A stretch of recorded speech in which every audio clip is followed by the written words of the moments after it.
One of the most requested topics for me to discuss has been plant-based diets and their practicality, because in almost every single video where there has been a comparison between plant foods and animal foods like meat, fish, eggs, and dairy, plants don't measure up as well in terms of nutrition. And in my experience, the go-to criticism and concern about plant-based diets is protein. I have not been shy about the fact that I believe protein is the single most important nutrient to get right, and getting it right on a plant-based diet is simply more complicated. Before I go any further, though, I have a whole video going over protein as a nutrient that should fill in the gaps and answer any questions that you might have about what I'm about to talk about. In fact, it probably wouldn't hurt to go watch that one first. A big reason why plant protein tends to be more complicated comes down to amino acids. And while there's 20 of them that your body breaks down and rearranges for various uses, there's 9 in particular that the body cannot produce on its own, and they need to be consumed via food or supplementation. These 9 are called the essential amino acids, and they're a decent chunk of what I'm going to talk about today. While animal foods generally contain all of them in the right amounts that your body needs them in, the majority of plants are lacking in at least one. Now, with very few exceptions, all plant foods do have every essential amino acid in them in some amount, but almost all of them have what we're going to refer to as a limiting amino acid. If you eat a strictly plant-based diet that has varied protein sources, chances are you'll be fine, but if you rely too heavily on one type, an amino acid could be lacking and your body could suffer because of it. This is one major way plant and animal proteins differ. If you need, say, 100 grams of protein, you can pretty much just mindlessly eat 100 grams of protein from meat, but you don't get that luxury with plant foods. A couple other major differences are quantity. Meat, fish, and dairy tend to be more protein dense per gram and per calorie,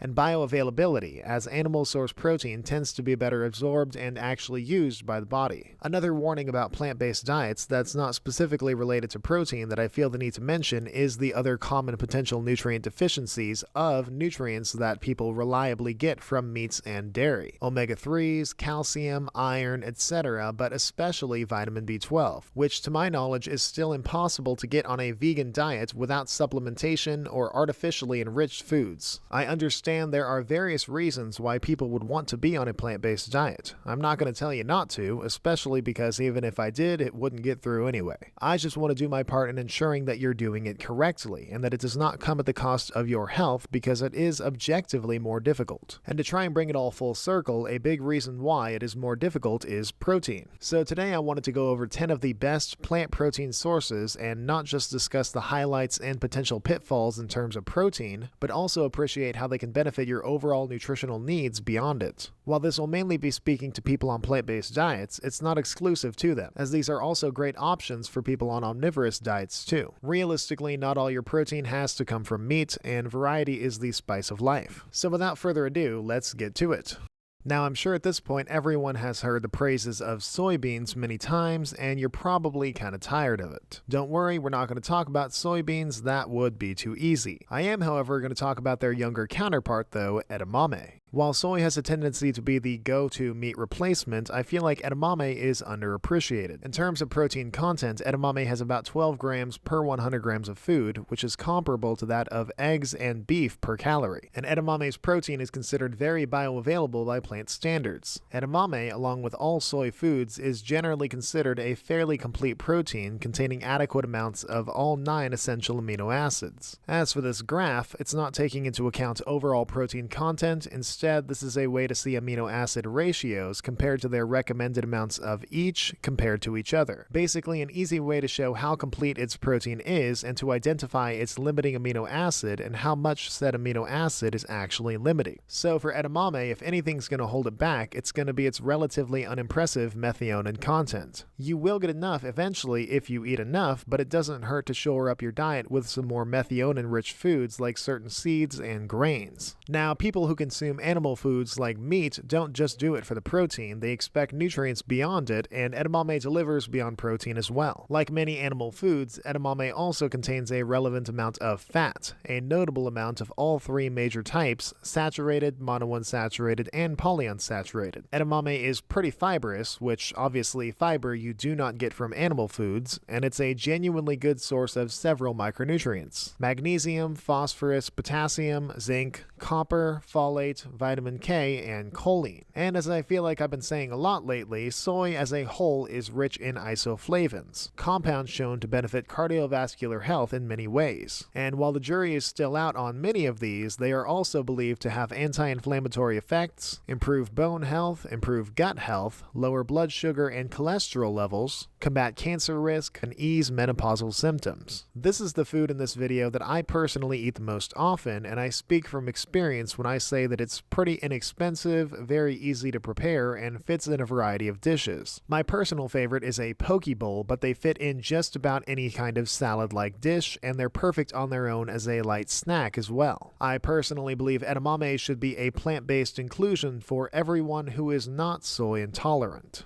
Next is a food that is often considered to be one of the healthiest carbohydrate sources, so its protein content is often undervalued. I'm talking about lentils, a food that even I have not appreciated to the fullest in the past. While it does contain about 20 grams of carbs per 100 grams when cooked, it is still a very reliable protein source per calorie, comparable to that of eggs. 100 grams of cooked lentils contains about 9 grams of fairly bioavailable protein, typically more so than the protein in beans, its most common comparison. Lentils are definitely not a complete protein, lacking significantly in the methionine amino acid. Again, if you eat enough, you'd eventually get a sufficient amount, but in practicality, you'll want to eat lentils alongside some other protein sources. And lentils have much to offer beyond protein as well. They're more fiber-dense than most other protein-rich plant foods, helping to give you a satiating feeling, and they are virtually fat-free if that is a quality that will appeal to your diet. Lentils are pretty micronutrient-dense as well, most notably containing iron, copper, manganese, and a variety of B vitamins. And they're rich in polyphenols like procyanidin, a key antioxidant protecting neural function and against chronic inflammation. Lentils are more antioxidant-rich than most of the options in this video. Now, as with many plant foods, lentils contain some compounds known as anti-nutrients, including lectins, tannins, and phytates. An anti-nutrient is something that inhibits the body's ability to absorb certain nutrients. So, in this instance, these can impede on such like calcium and iron absorption. These compounds themselves also have their own benefits, but if you want to rid of them, cooking your lentils will do the trick. Unlike their direct counterpart beans, lentils don't need to be soaked before consumption. Just a quick rinse and cook and they're ready. And lentils are very inexpensive and incredibly versatile and malleable. They'll fit well into pretty much anything that you'd put in a bowl, and they work as a side dish as well. And when prepared properly, they have a texture that allows them to be molded into a meat substitute in many common dishes. I would go as far as to consider lentils the definitive protein-dense carbohydrate.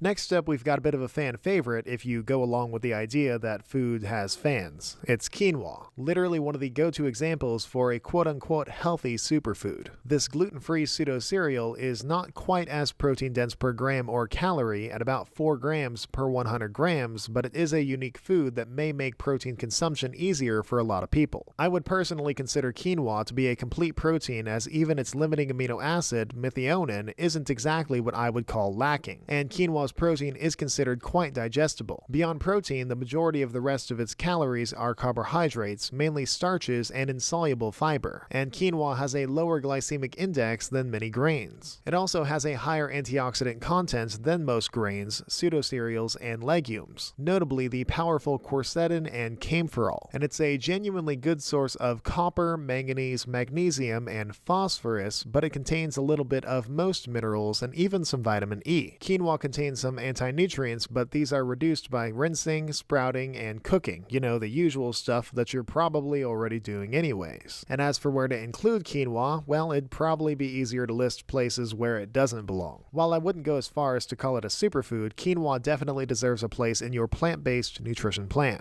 Now, one thing I've kind of noticed when it comes to plant foods is that it always seems to come back to soy. Fortunately, there's a good bit of variety in the soy product family, and I think one option that doesn't get nearly enough attention is tempeh.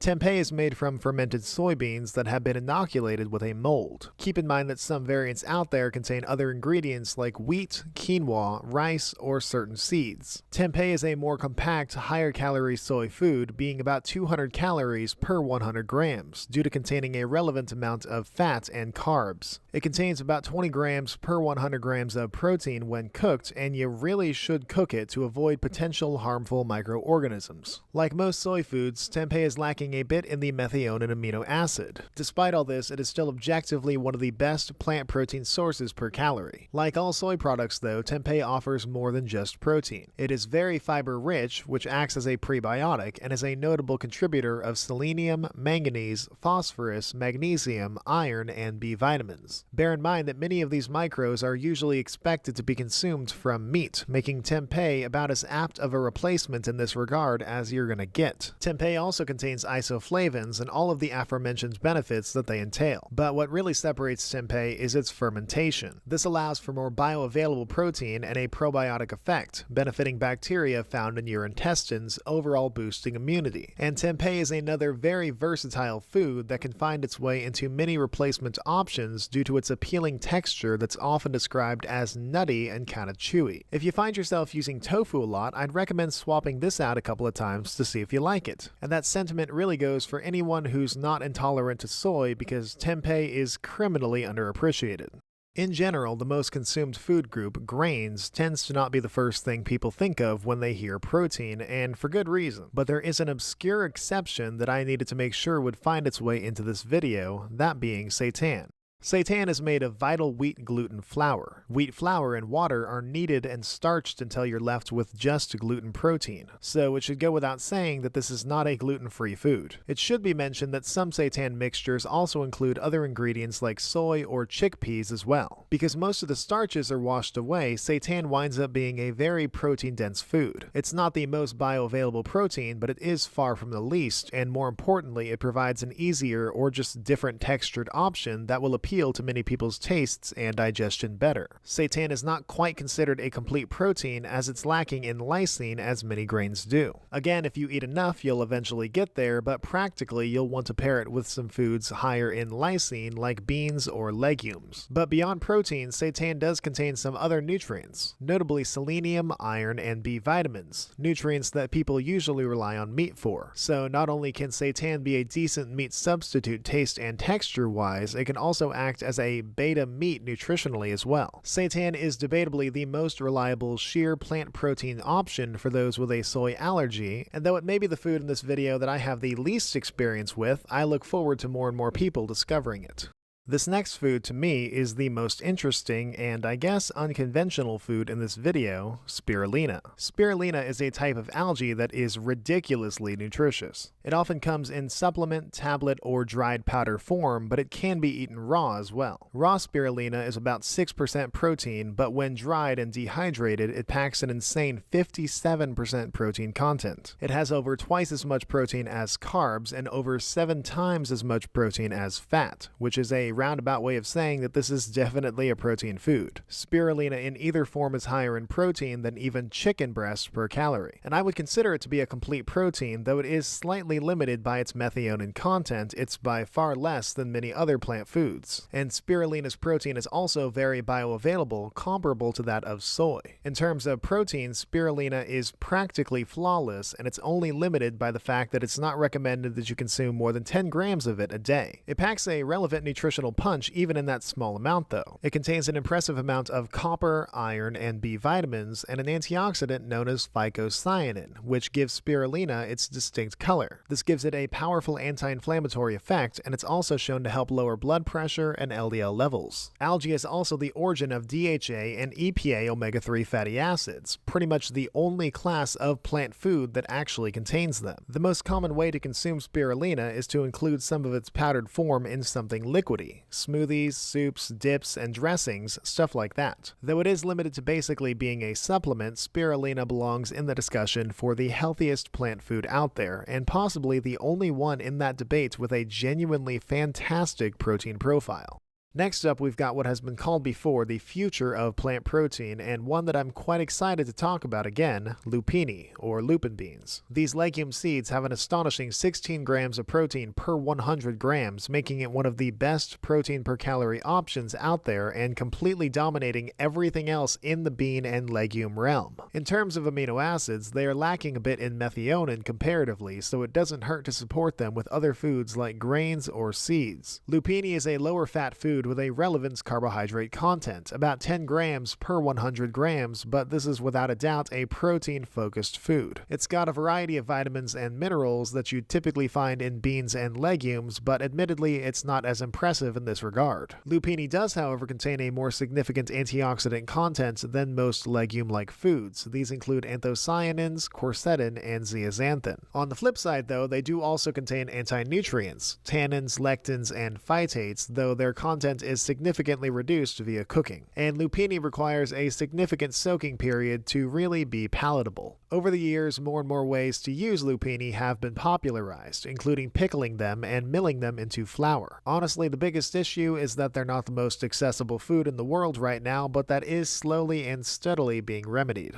And now it's time for me to admit that not every source of protein has to be a dedicated protein source. This is the case with animal foods, and it can definitely be the case with plant foods as well. And that brings me to nuts. I cannot in good faith call any type of nut a dedicated protein source like I could with the previous foods. What they are is a very nutrient-dense and calorie-dense set of foods, making them an effective and enjoyable supplemental source. The 5 best nuts for protein per gram are peanuts at a 24% protein content, almonds and pistachios at about a 21% protein content, and cashews and walnuts at 15 and 14% protein content respectively. As for amino acids, nuts in general lack in methionine and lysine, so they work best alongside other protein sources. There are obviously other popular nuts, including pecans, hazelnuts, and macadamias, but they have much lower protein amounts. Beyond protein, though, nuts are just little nutrient bombs, containing a little bit of pretty much everything you need. Healthy fats, fibers, vitamin E, many B vitamins, and minerals like copper, iron, magnesium, manganese, phosphorus, potassium, and zinc. Nuts are also antioxidant rich. As a whole, in the right amounts, they consistently improve heart health and reduce chronic disease risks. And nuts are just about the most snackable food on earth. Their inclusion is as simple as it gets. If you want more details, I have a whole video, albeit an older one, dedicated entirely to nuts, and I'm sure this is far from the last time I'll be talking about them.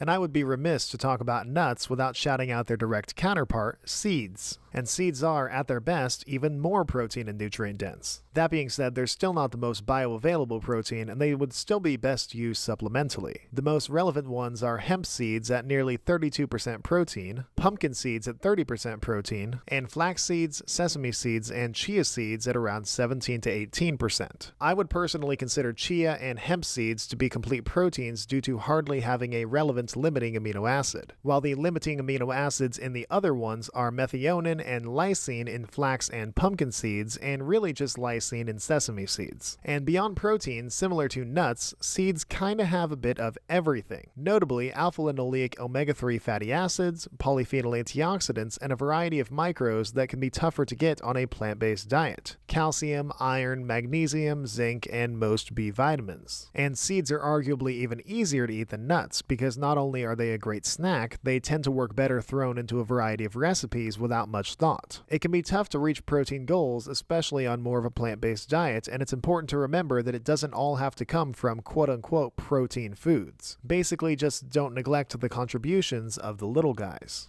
And finally, the time has come to talk about what's realistically still the king of plant protein: tofu. Tofu is basically everything that I've talked about thus far at its best. Tofu is made of condensed soy milk, pretty similar to the way cheese is made of cow's milk. It is easily the best protein per calorie option among common soy foods, including tempeh, edamame, and soybeans themselves. Tofu has a striking 17 grams of protein per 100 grams, and it is regarded as one of the most bioavailable plant proteins out there. It's not hard to see why this is the vegan go-to. While tofu is generally considered a complete protein, its lacking amino acid, methionine, is something to keep in mind. But the thing about tofu is that it is reasonable and considered safe to consume in higher daily amounts, unlike quite a few other foods in this video. And of course, being a soy product, tofu has much more to play nutritionally than just protein. First off, it's a very low carbohydrate food, with most of its carbohydrates being fiber. And it is a reliable source of several minerals often lacking in a plant-based diet, including calcium, iron, magnesium,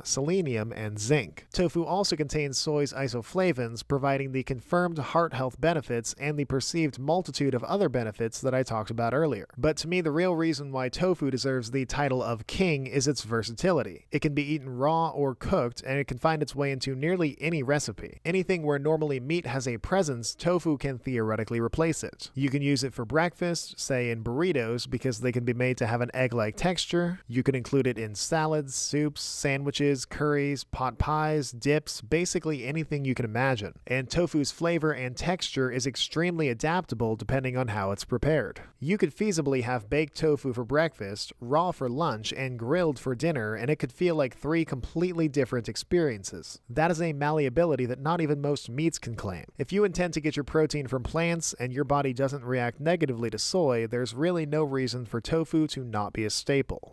Now, I'm going to get ahead of the comments here. I am not advocating for a vegan or a plant-based diet. I think that when it comes to health, it is incomplete, inherently more challenging, and strictly inferior by definition when you compare it to just having all your options on the table, animal and plant. But I recognize that I'm not the one to make the decision for you. My role is to simply help optimize your choice, even if it's in a way that I disagree with fundamentally. But I think there are a fair amount of understandable reasons for why you would want to be on a plant-based diet. I don't care to delve into those reasons as much as I care that you're not sacrificing yourself for them. Plant or animal, your body needs the same ingredients regardless. And I haven't been shy about my belief that protein is the most important ingredient. Now, if you enjoyed this video, or at the very least learned a little something, I encourage you to subscribe as I have plenty more of these on the way. Go ahead and let me know down in the comments what other topics you think would fit this style. And remember that all I ask is that you do your own research and advocate for your body. You only get the one.